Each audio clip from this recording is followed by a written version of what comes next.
No vídeo anterior, a gente estava falando de fato gerador. E aí, se a gente for no CTN, quando fala de fato gerador, capítulo 2, lá no 114, ele diz assim, ó, fato gerador da obrigação principal é a situação definida em lei como necessária e suficiente à sua ocorrência. E ele diz o seguinte, então, fato gerador é o que a lei vai definir para acontecer a tributação. E isso causa uma confusão na cabeça da gente, porque fato gerador é aquilo que gera a tributação. E se ele ainda não aconteceu, ele ainda não é fato e não gerou a tributação. E é por isso que a gente traz a terminologia hipótese de incidência. Então a gente vai dizer o seguinte, ó, lá na lei vai estar prevista uma hipótese de incidência. Então a lei traz uma hipótese que quando acontecer vai ser o fato gerador.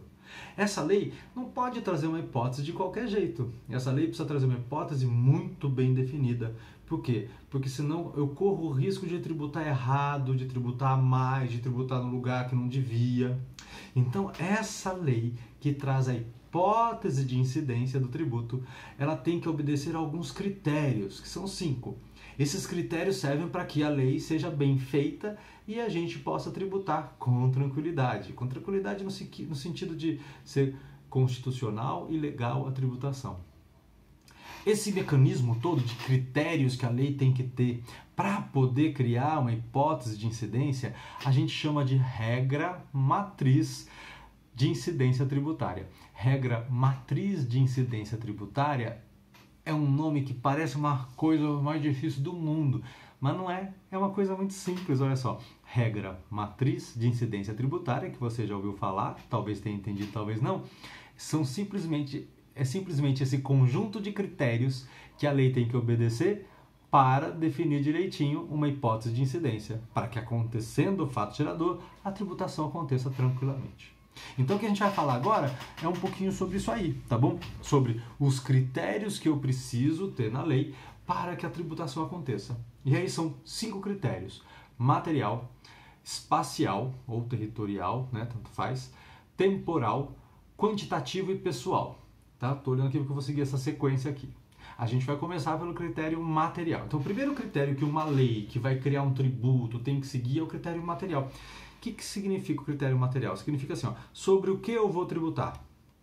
Não, sobre o que eu estou tributando. Na verdade, trazer o que vai ser o fato gerador em concreto. O que será o fato gerador em concreto? O que acontecendo vai dar causa à tributação. Isso é o critério material da regra matriz de incidência tributária. Ele materializa a tributação. Então, olha, presta atenção. Como é que é o critério material? É sempre um verbo. É um verbo que indica uma ação e essa ação vai gerar tributação. Por exemplo, auferir renda. Então, auferir renda, vou dar causa ao tributo de renda, ao imposto de renda, dependendo, né, de quanto de renda que eu oferir.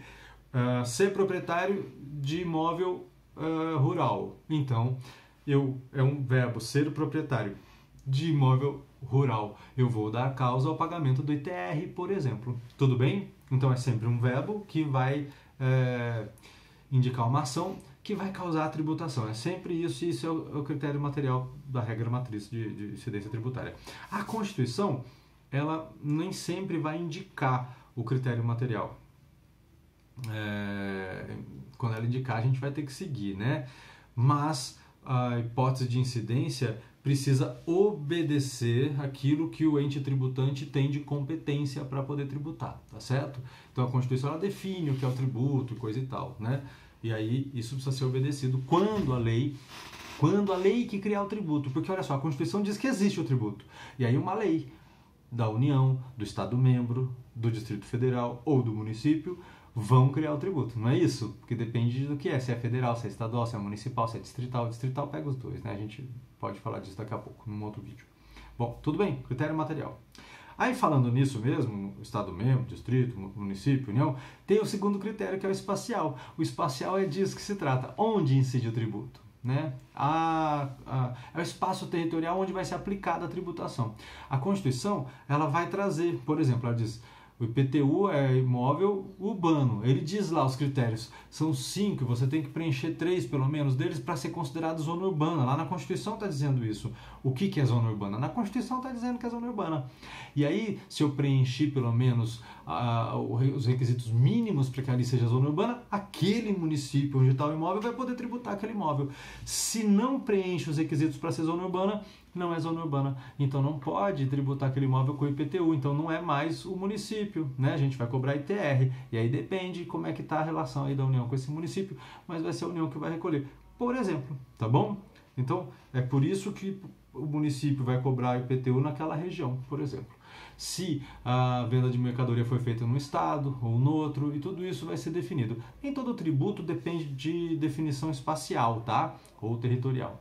Mas quando depender, tem que obedecer esse critério aqui também, tá bom? E o terceiro critério, para esse vídeo não ficar muito longo, vamos ver se a gente vai só até esse pelo menos, é o critério temporal. O critério temporal diz respeito a quando acontece a tributação.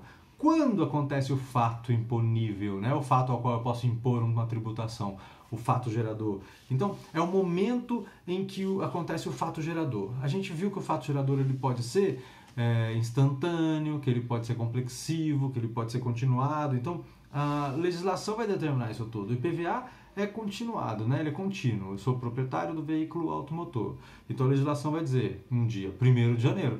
Então, se em 1º de janeiro está comigo, o IPVA sai no meu nome, eu recolho o IPVA, né? Se eu fizer a transferência, a gente vai ver as parcelas que pertencem a cada um, né? Mas em 1º de janeiro eu dei causa ao IPVA, então eu vou pagar o IPVA. Já o ICMS, por exemplo, como eu falei lá, é instantâneo. Então, no momento que acontecer a prestação de serviço, a tomada do serviço, eu vou dar causa à tributação. A gente só tem que prestar atenção que alguns negócios são condicionados, né? A gente pode ter causas suspensivas ou resolutivas. Então, a causa suspensiva é aquela que deixa em suspenso.